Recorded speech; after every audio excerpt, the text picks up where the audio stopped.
نتائج الجولة ال11 من دوري نايل وشوية أرقام خفيفة كده. أول لقاء دجلة ومودرن 2-1 لمودرن. المقاولين وإنبي التعادل الإيجابي 1-1. غزل المحلة وكهرباء الإسماعيلية غزل المحلة 1-0. الجونة والبنك الأهلي 3-0 للبنك الأهلي. الإسماعيلي وحرس الحدود 3-1 للإسماعيلي. زد وبتروجيت 2-1 لزد.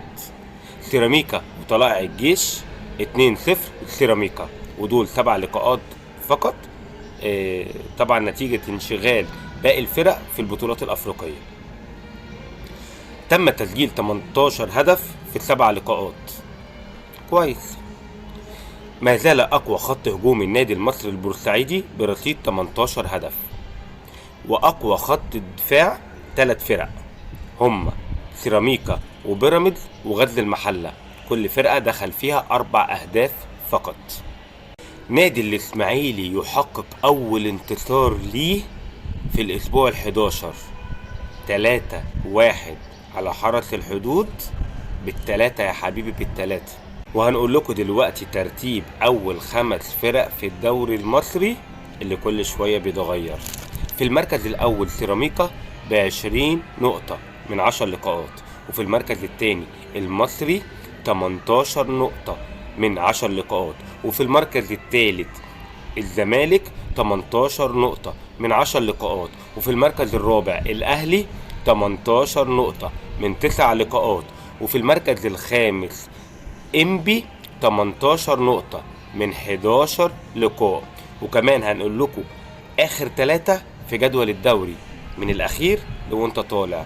في المركز الأخير المقاولين العرب برصيد 6 نقاط. المركز قبل الأخير فاركو برصيد 6 نقاط. في المركز 19 نادي الإسماعيلي برصيد 7 نقاط. ومش هنسكت لحد كده، هنقول لكم نتائج الفرق المصرية في البطولات الأفريقية.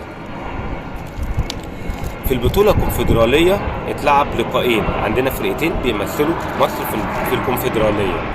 المصري والاتحاد الليبي خارج الديار التعادل 0-0. والزمالك وديكاداها الصومالي 6-0 للزمالك. اما بقى في البطولة الافريقية فالاهلي لاعب ايجل نوار خارج الديار البورندي وقدر يكسب 1-0. وطبعا عندنا حاليا فخر مصر نادي بيراميدز قدر يكسب فريق نهضة بركان المغربي 1-0.